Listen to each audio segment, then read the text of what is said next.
Welcome back to Ziya education YouTube channel. ഇന്ന് നമ്മൾ എടുക്കുന്ന ടോപ്പിക്ക് ക്ലിനിക്കലി ഇമ്പോർട്ടൻറ്റ് എൻസൈംസിൻ്റെ പാർട്ട് 2 ക്ലാസ് ആണ്. നമുക്ക് നേരെ ക്ലാസ്സിലോട്ട് കിടക്കാം. അതർ എൻസൈംസ്, അതിൽ ഫസ്റ്റ് നമ്മൾ പറയുന്നത് കോളിൻ എസ്റ്ററേസ് ആണ്. അപ്പോൾ ഇതിനെ നമ്മൾ ട്രൂ കോളിൻ എസ്റ്ററേസ് എന്നോ അല്ലെങ്കിൽ കോളിൻ എസ്റ്ററേസ് 1 എന്നോ വിളിക്കുന്നുണ്ട്. ഇത് കൂടുതലായും കാണപ്പെടുന്നത് എറിത്രോസൈറ്റിൽ, അതുപോലെ lung and spleen, nerve endings, പിന്നെ അതുപോലെ തന്നെ ഗ്രേ മാറ്റർ ഓഫ് ദ ബ്രെയിനിൻ്റെ ഗ്രേ മാറ്ററിലും ഒക്കെയാണ് ഇത് കാണപ്പെടുന്നത്. CHE എന്നാണ് നമ്മൾ അതിനെ റെപ്രസെൻ്റ് ചെയ്യുന്നത്. അതിൻ്റെ നോർമൽ വാല്യൂ എന്ന് പറയുന്നത് 4.9 to 11.9 ആണ് ഒരു റേഞ്ച് വരുന്നത്. ഇനി നമുക്ക് ഈ ഒരു measurement of CHE activity serum used എവിടെയൊക്കെയാണ് ഇത് യൂസ് ചെയ്യുന്നത്? ലിവർ ഫംഗ്ഷൻ ടെസ്റ്റിന് ഇത് യൂസ് ചെയ്യുന്നുണ്ട്. ഈ CHE എന്ന് പറയുന്നത് യൂസ് ചെയ്യുന്നുണ്ട്. അതുപോലെ തന്നെ ഒരു പോസിബിൾ ഇൻസെക്ടിസൈഡ് പോയിസണിങ്ങിൻ്റെ ഇൻഡിക്കേറ്ററായിട്ട് ഇത് ഈ ഒരു ടെസ്റ്റ് നമ്മൾ യൂസ് ചെയ്യുന്നുണ്ട്. Then plasma choline esterase activity decreased ആയി കഴിഞ്ഞിട്ടുണ്ടെങ്കിൽ എന്തൊക്കെയാണ് സംഭവിക്കുന്നത്?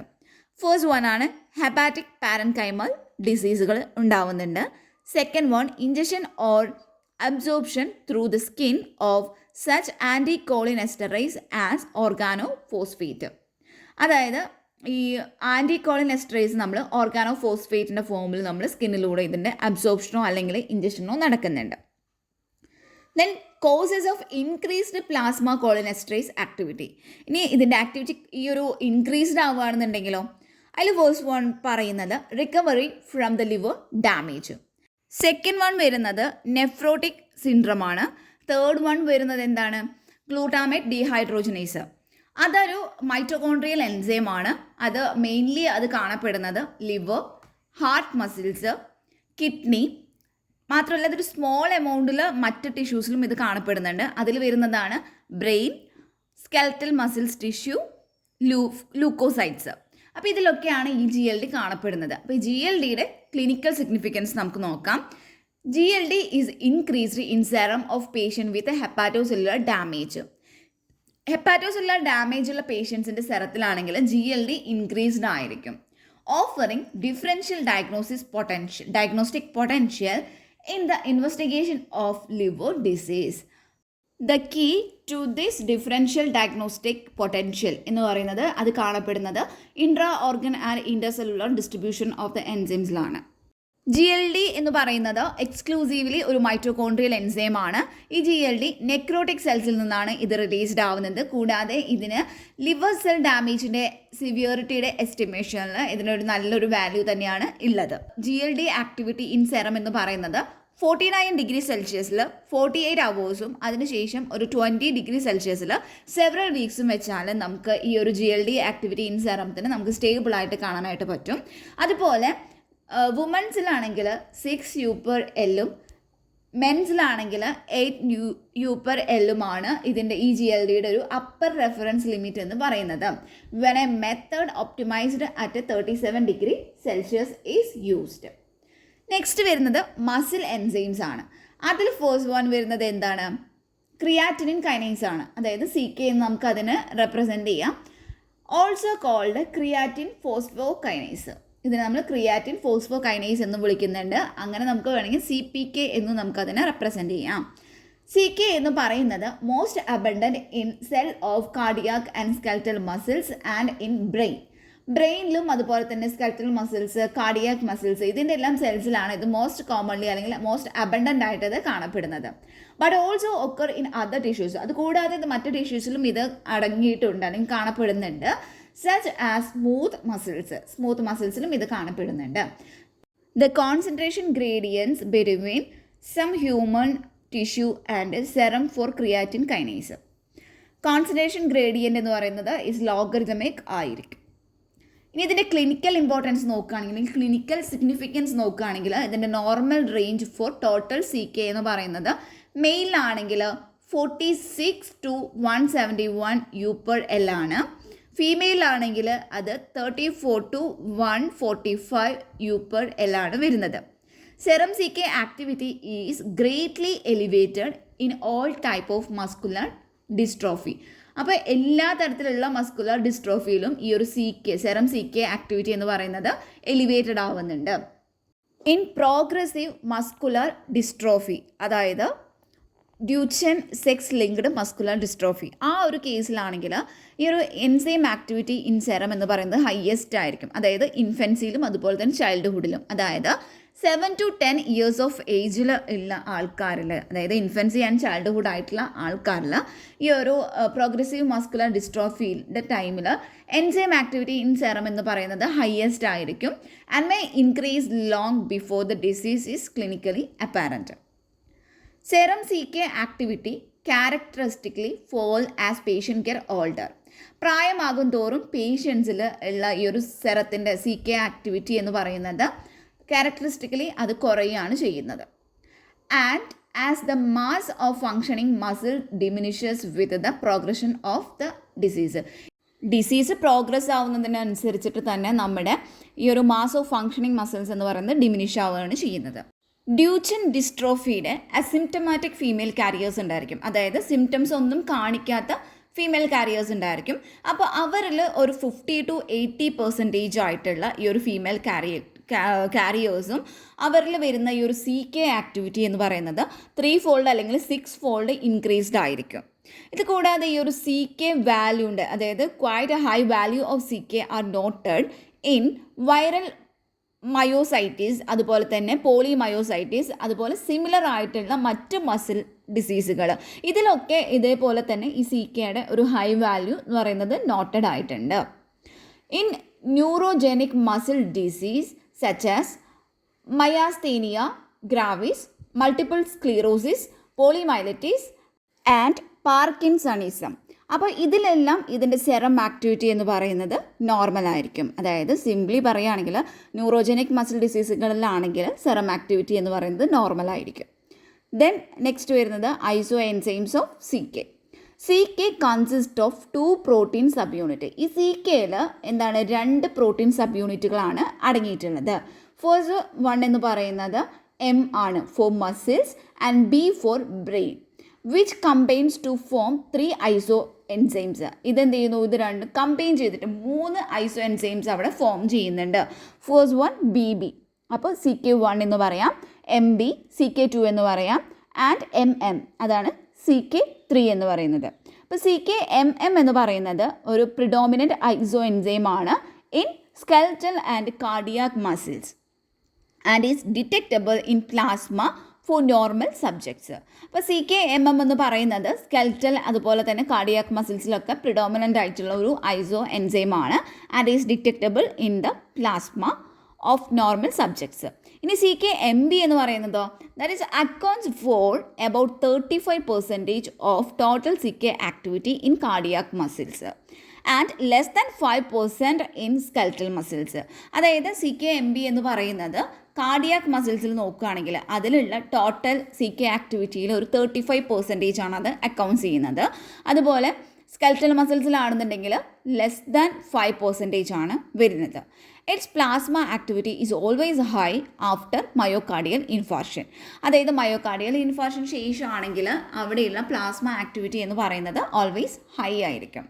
It may be detectable in plasma of patient with a variety of other disorders in whom the total activity is raised, but this accounts for less than 6% of the total. അതായത് ഇത് നമുക്ക് ഈ ഒരു plasma of patients, അതായത് മറ്റ് ചില disorders ഉള്ള ഒരു വെറൈറ്റി ഓഫ് ഡിസോർഡേഴ്സ് ഉള്ള പേഷ്യൻസിൽ, അതായത് ആരിലാണോ ഈ ഒരു ടോട്ടൽ CK ആക്ടിവിറ്റി റൈസ്ഡ് ആയിട്ടുള്ളത് അവരിൽ ഉണ്ടാവുന്ന മറ്റ് വെറൈറ്റി ഓഫ് ഡിസീസുകൾ ഉണ്ടായിരിക്കും. അപ്പോൾ അങ്ങനെയുള്ള പേഷ്യൻസിലൊക്കെ ഈ ഒരു അവരുടെ ഈ പ്ലാസ്മയിൽ ഇത് ഡിറ്റക്റ്റബിൾ ആണ്. CKBB എന്ന് പറയുന്നത് ഹൈ കോൺസെൻട്രേഷനിൽ കാണപ്പെടുന്നത് ഈ ഒരു ബ്രെയിനിലും അതുപോലെ തന്നെ ഗ്യാസ്ട്രോ ഇൻഡസ്ട്രീനൽ അതുപോലെ ജെനിറ്റൽ ട്രാക്റ്റിൻ്റെ സ്മൂത്ത് മസിൽസിലൊക്കെയാണ് ഇത് കൂടുതലായിട്ടും കാണപ്പെടുന്നത്. ബ്രെയിൻ ഡാമേജ്, അതുപോലെ തന്നെ ബ്രോങ്കസ്, പ്രോസ്റ്റേറ്റ്, അതുപോലെ ബ്രസ്റ്റ്, ഇതുമായിട്ട് ബന്ധപ്പെട്ടിട്ടുള്ള മാലിഗ്നൻറ്റ് ട്യൂമേഴ്സ്. അപ്പോൾ ഇതിലൂടെയൊക്കെ ഇതൊരു റിപ്പോർട്ട് ചെയ്തിട്ടുണ്ടെങ്കിൽ കൂടി ഇതിൻ്റെ ഇത്തരത്തിലുള്ള കണ്ടീഷൻ്റെ ഡയഗ്നോസിസിന് വേണ്ടിയിട്ട് അത്ര വലിയ ഒരു പ്രൂവൻ ആയിട്ടുള്ള ഒരു വാല്യൂ ഒന്നും ഇത് നൽകുന്നില്ല. നെക്സ്റ്റ് വരുന്നത് in malignant disease plasma total CK activity is usually normal ആയിരിക്കും. അപ്പോൾ മാലിഗ്നൻ്റ് ആയിട്ടുള്ള ഡിസീസുകളിലാണെങ്കിൽ ഈ ഒരു CK ആക്ടിവിറ്റി എന്ന് പറയുന്നത് യൂഷ്വലി നോർമൽ ആയിരിക്കും. ലാക്റ്റേറ്റ് ഡീഹൈഡ്രോജനേസ്, അതായത് LD, ഇത് കാറ്റലൈസ് ചെയ്യുന്നത് reversible inter conversion of lactate and pyruvate ആണ്. ഈ ഒരു എൻസൈം എന്ന് പറയുന്നത് ബോഡിയിൽ വൈഡ്ലി ഡിസ്ട്രിബ്യൂട്ടഡ് ആയിരിക്കും with a high concentration in cells of cardiac and skeletal muscles, liver, kidney, brain and erythrocytes. അപ്പോൾ brain, erythrocytes, kidney, liver, skeletal muscles, cardiac muscles ഇതിൻ്റെ എല്ലാം സെല്ലിൽ ഇത് ഹൈ കോൺസെൻട്രേഷനിൽ കാണപ്പെടുന്നുണ്ട്. Measurement of plasma total LD activity is therefore a nonspecific marker of cell damage. അപ്പോൾ എന്താണ് ഈ ഒരു സെൽ ഡാമേജിൻ്റെ ഒരു നോൺ സ്പെസിഫിക് മാർക്കറാണ് ഈ ഒരു എസ്റ്റിമേഷൻ അല്ലെങ്കിൽ measurement of plasma total LD activity എന്ന് പറയുന്നത്. LD എൻസൈമിൻ്റെ മോളിക്കുലർ വെയിറ്റ് എന്ന് പറയുന്നത് 134 kDa ആണ് and is composed of 4 peptide chains of 2 types. അതായത് M എന്ന് പറയുന്നതും അതുപോലെ H എന്ന് പറയുന്ന ഈ 2 ടൈപ്പിൻ്റെ 4 പെപ്റ്റൈഡ് ചെയിൻസ് കൊണ്ടാണ് ഈ ഒരു LD എൻസൈം അത് കമ്പോസ് ചെയ്തിരിക്കുന്നത്. Each under separate genetic control. Clinical significance. LDHൻ്റെ നോർമൽ റേഞ്ച്, ടോട്ടൽ LDHൻ്റെ നോർമൽ റേഞ്ച് എന്ന് പറയുന്നത് 180 to 360 ആണ് വരുന്നത്. It is increased in plasma. ചില കണ്ടീഷനിൽ ഇത് പ്ലാസ്മയിൽ ഇൻക്രീസ്ഡ് ആയിട്ട് കാണപ്പെടുന്നുണ്ട്. ആ ഒരു കണ്ടീഷൻസ് എന്ന് പറയുന്നത് myocardial injury, acute leukaemia, generalised carcinomatosis and in acute hepatitis. അപ്പോൾ ഇത്തരം കേസുകളിൽ ഇത് പ്ലാസ്മയിൽ ഇൻക്രീസ്ഡ് ആവാറുണ്ട്. Estimation of its isoenzymes is more useful in clinching diagnosis between hepatic disease and myocardial injury. Hepatic disease അതുപോലെ തന്നെ മയോകാർഡിയൽ ഇഞ്ചുറി, അപ്പോൾ ഇവയിലുള്ള ഈ ഒരു ഡയഗ്നോസിസിനെ ക്ലിഞ്ചിങ്ങിന് വേണ്ടിയിട്ട് കുറച്ചും കൂടി യൂസ്ഫുൾ ആയിട്ടുള്ളത് ഇതിൻ്റെ ഈ ഐസോ എൻസൈംസിൻ്റെ എസ്റ്റിമേഷനാണ്. അതായത് ക്ലിഞ്ചിങ് എന്നുകൊണ്ട് ഉദ്ദേശിക്കുന്നത് കൺഫേം ചെയ്യുക അല്ലെങ്കിൽ സെറ്റിൽ ചെയ്യുക എന്നാണ് ഉദ്ദേശിക്കുന്നത്. അപ്പോൾ ഇതിൻ്റെ ഡയഗ്നോസിസിൻ്റെ ഒരു ക്ലിഞ്ചിങ്ങിന് അല്ലെങ്കിൽ സെറ്റിൽ ചെയ്യുന്നതിൽ കുറച്ചും കൂടി മോർ ഹെൽപ്ഫുൾ അല്ലെങ്കിൽ യൂസ്ഫുൾ ആയിട്ടുള്ളത് എസ്റ്റിമേഷൻ ഓഫ് ഐസോ എൻസൈംസ് ആണ്. Causes of raised plasma total LD activity increased ആയിട്ടുണ്ടെങ്കിൽ അല്ലെങ്കിൽ റൈസ്ഡ് ആയിട്ടുണ്ടെങ്കിൽ ഉണ്ടാകുന്ന പ്രശ്നങ്ങൾ. കോസസ് എന്തൊക്കെയാണെന്ന് നോക്കാം. Artifactual, due to in vitro haemolysis or delayed separation of plasma from whole blood. Then second one, marked increase ഉണ്ടാവുന്നുണ്ട്. അതായത് ഒരു അപ്പർ റെഫറൻസ് ലിമിറ്റ് ഉണ്ടായിരിക്കും, അഡൾട്ടിലുള്ള അപ്പർ റെഫറൻസ് ലിമിറ്റിനേക്കാളും ഒരു മോർ ദാൻ 5 times അത് ഇൻക്രീസ് ആവുന്നുണ്ട്. Then circulatory failure with shock and hypoxia. Then myocardial infarction. ചില haematological disorders, അതായത് ഇപ്പോൾ ബ്ലഡ് ഡിസീസുകളായിട്ടുള്ള megaloblastic anaemia, acute leukaemia and lymphomas. അപ്പോൾ ഇങ്ങനത്തെ കേസുകളിലൊക്കെ ആണെങ്കിൽ വെരി ഹൈ ലെവൽ, അതായത് അപ്പർ റെഫറൻസ് ലെവലുണ്ട് അഡൾട്ടിൽ, ഒരു അപ്പർ റെഫറൻസ് ലിമിറ്റ് ഉണ്ടായിരിക്കും. ആ ഒരു ലിമിറ്റിനേക്കാളും 20 times കൂടുതലായിട്ട് അത്രയും ഹൈ ലെവലിൽ ഇത് കാണപ്പെടുന്നുണ്ട്. മോഡറേറ്റ് ലെവലാണെങ്കിൽ, മോഡറേറ്റ് ഇൻക്രീസ് വരുമ്പോൾ viral hepatitis, malignancy of any tissue, skeletal muscle disease, pulmonary embolism, infectious, mononucleosis. Next നമ്മൾ ഐസോ എൻസൈംസ് ഓഫ് LD ആണ് പറയുന്നത്. LD1 fraction predominates in cells of cardiac muscles, erythrocytes and kidneys. അപ്പോൾ ഈ LD1 fraction എന്ന് പറയുന്നത് ഈ സെല്ലുകളിൽ, അതായത് കാർഡിയാക് മസിൽസ്, എറിത്രോസൈറ്റ്സ്, കിഡ്നീസ് ഇതിൻ്റെ സെല്ലുകളിൽ പ്രിഡോമിനേറ്റ് ആയിട്ട് നിൽക്കുന്നുണ്ട്, സ്ഥിരമായിട്ട് ഉണ്ടാവുന്നുണ്ട്. ദെൻ LD5 ആണെങ്കിൽ ഈസ് ദ മോസ്റ്റ് അബണ്ടൻ്റ് ആയിട്ടുള്ള ഒരു ഫോമാണ് LD5 എന്ന് പറയുന്നത്. അത് ലിവറിലും അതുപോലെ തന്നെ സ്കെലറ്റൽ മസിൽസിലുമാണ് ഇത് കൂടുതലായിട്ടും കാണപ്പെടുന്നത്. വെറാസ് in many conditions there is an increase in all fractions. The finding of certain pattern is of diagnostic value. Predominant elevation of LD1 and LD5. LD1 greater than LD5. അത് നടക്കുന്നത് after myocardial infarction, in megaloblastic anaemia, അതുപോലെ തന്നെ after renal infarction. അപ്പോൾ ഇതിലൊക്കെയാണ് ഇങ്ങനെ elevation സംഭവിക്കുന്നത്. Then predominant elevation of LD2 and LD3. അപ്പോൾ ഈ രണ്ട് LDകളുടെ എലിവേഷൻ നടക്കുന്നത് അക്യൂട്ട് ലുക്കീമിയാസിലാണ്. ഒത്തിരി ടിഷ്യൂസിൻ്റെ മാലിഗ്നൻസി മൂലം എലിവേറ്റഡ് ആവുന്ന ഒരു മെയിൻ എൻസൈമാണ് അല്ലെങ്കിൽ മെയിൻ ഐസോ എൻസൈമാണ് LD3 എന്ന് പറയുന്നത്. Elevation of LD5 occurs after damage to the liver or skeletal muscles. Next നമ്മൾ ഡിസ്കസ് ചെയ്യുന്നത് ആസിഡ് ഫോസ്ഫറ്റേസിനെ കുറിച്ചിട്ടാണ്, ACP. ആസിഡ് ഫോസ്ഫേറ്റ് എന്ന് പറയുന്നത് that is present in lysosomes which are organelles present in all cell with the possible exception of erythrocytes. Extra lysosomal ACP also present ആണ് many സെൽസിൽ. അപ്പോൾ ആ സെല്ലുകൾ ഏതൊക്കെ നോക്കാം. പ്രോസ്റ്റേറ്റ്, ബോൺ അതായത് ഓസ്റ്റിയോ ക്ലാസ്റ്റുകൾ, പിന്നെ സ്പ്ലീൻ, പ്ലേറ്റ്ലെറ്റ്സ്, എറിത്രോസൈറ്റ്സ്, ഇതിലൊക്കെ ഇത് കാണപ്പെടുന്നുണ്ട്. എക്സ്ട്രാ ലൈസോസോമൽ ACPs കാണപ്പെടുന്നുണ്ട്. ലൈസോസോമൽ ആൻഡ് പ്രോസ്റ്റാറ്റിക് എൻസൈംസിനെ സ്ട്രോങ്ലി ഇൻഹിബിറ്റഡ് ചെയ്യുന്നത് ടാർട്രേറ്റ് ആണ്, ടാർട്രേറ്റ് അയോൺസ് ആണ്. വെറാസ് എറിത്രോസൈറ്റ്സും അതുപോലെ തന്നെ ബോൺ ഐസോ എൻസൈംസിനെയും ഇതിന് അങ്ങനെ ഇൻഹിബിറ്റ് ചെയ്യാനായിട്ട് പറ്റുന്നില്ല. നോർമൽ റേഞ്ച് ഓഫ് TR അതായത് നോർമൽ റേഞ്ച് ഓഫ് TR-ACP എന്ന് പറയുന്നത് 1.5 to 4.5 U/L ആണ്. That is equal to 0.03 to 0.08. Elevated TR-ACP, elevated tartrate ACP. അപ്പോൾ അതിൽ വീഴുന്നത് first one Paget disease, second one hyperparathyroidism with skeletal involvement, then third one പറയുന്നത് presence of malignant invasion of bones by cancers.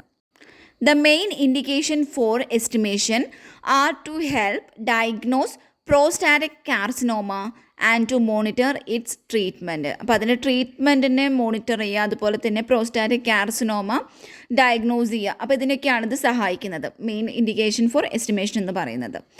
Then the estimation എന്ന് പറയുന്നത് gradually being replaced by the measurement of plasma prostate specific antigen, a protein derived from the prostate. അപ്പോൾ എന്താ പറയുന്നത്, പിന്നീട് ഈ ഒരു estimation എന്ന് പറയുന്നത് ഗ്രാജുവലി അത് റീപ്ലേസ് ചെയ്യുന്നുണ്ട്. എങ്ങനെയാണെന്ന് വെച്ചാൽ by the measurement of plasma prostate specific antigen, PSA എന്ന് പറയുന്നത് അതൊരു പ്രോട്ടീനാണ്, എലിവേറ്റഡ് ഫ്രം പ്രോസ്റ്റേറ്റിൽ നിന്നും എലിവേറ്റ് ചെയ്യുന്ന ഒരു പ്രോട്ടീനാണിത്. Cardiac markers, the substance that are released into blood when the heart is damaged or stressed. നമ്മുടെ ഹാർട്ട് ഡാമേജ്ഡോ അല്ലെങ്കിൽ സ്ട്രെസ്ഡ് ആവുന്ന സമയത്ത് ബ്ലഡിലോട്ട് റിലീസ് ചെയ്യുന്ന സബ്സ്റ്റൻസുകളാണ് കാർഡിയാക് ബയോമാർക്കേഴ്സ് എന്ന് പറയുന്നത്. The measurement of these biomarkers are used to diagnose acute coronary syndrome ACS and cardiac ischaemia. അതായത് cardiac ischaemia അതുപോലെ തന്നെ ACS, അക്യൂട്ട് കൊറോണറി സിൻഡ്രം, ഇതിനൊക്കെ മെഷർ ചെയ്യാൻ വേണ്ടിയിട്ടാണ് ഈ ഒരു ബയോമാർക്കേഴ്സ് യൂസ് ചെയ്യുന്നത്. The cardiac biomarkers that can be used to diagnose heart ഫെയിലിയറിനെ ഡയഗ്നോസ് ചെയ്യാനായിട്ട് യൂസ് ചെയ്യുന്ന കാർഡിയാക് ബയോമാർക്കറാണ് BNP എന്ന് പറയുന്നത്. കറൻ്റ്ലി യൂസ് ചെയ്യുന്ന cardiac markers, first one troponins, troponin 1 and troponin T. Next വരുന്നത് CKMB ആണ്. ദെൻ LDH വരുന്നുണ്ട്, ലാക്ടേറ്റ് ഡീഹൈഡ്രോജനേസ്. ദെൻ AST വരുന്നുണ്ട്, ആസ്പാർട്ടേറ്റ് സെറം ട്രാൻസാമിനേസ്. ദെൻ മയോഗ്ലോബിൻ, പിന്നെ വരുന്നത് നാട്രിയൂറിറ്റിക് പെപ്റ്റൈഡ്.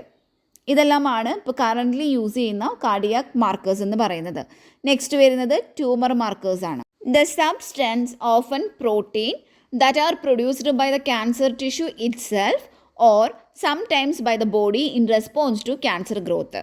അതായത് ഇവ നമ്മളുടെ ബോഡി ക്യാൻസർ ഗ്രോത്തിനോട് റെസ്പോൺസ് ആയിട്ടോ അല്ലെങ്കിൽ ഈ ഒരു ക്യാൻസർ ടിഷ്യൂസ് അവ തന്നെയോ പ്രൊഡ്യൂസ് ചെയ്യുന്ന പ്രോട്ടീൻ പോലുള്ള, പലപ്പോഴും അത് പ്രോട്ടീൻ ആയിരിക്കും, അപ്പോൾ അങ്ങനെയുള്ള സബ്സ്റ്റൻസുകളെയാണ് ട്യൂമർ മാർക്കേഴ്സ് എന്ന് പറയുന്നത്. Tumour markers can be determined in serum or rarely in urine or other body fluid often by immunoassay.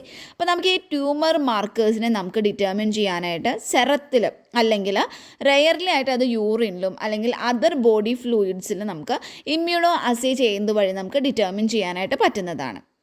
ഇനി കോമൺലി യൂസ് ചെയ്യുന്ന ട്യൂമർ മാർക്കേഴ്സാണ് പറയുന്നത് alpha fetoprotein AFP, carcinoma embryonic antigen CEA, prostate specific antigen PSA, CA125, CA19.9 and beta human chorionic gonadotrophin, beta HCG എന്ന് നമുക്ക് പറയാം.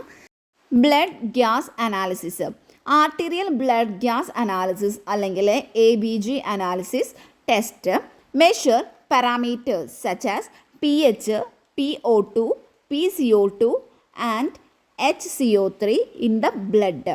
എന്തിനു വേണ്ടിയിട്ടായിരിക്കും? For the clinical management of acid base imbalance, respiratory and metabolic disorders. അപ്പോൾ ഇത്രയാണ് ഈ ഒരു ക്ലാസ്സിൽ നമ്മൾ ഡിസ്കസ് ചെയ്തിട്ടുള്ളത്. അപ്പോൾ നമ്മൾ ക്ലിനിക്കലി ഇമ്പോർട്ടൻ്റ് ആയിട്ടുള്ള എൻസൈംസിൻ്റെ ക്ലാസ് ഫിനിഷ് ആയിരിക്കുകയാണ്.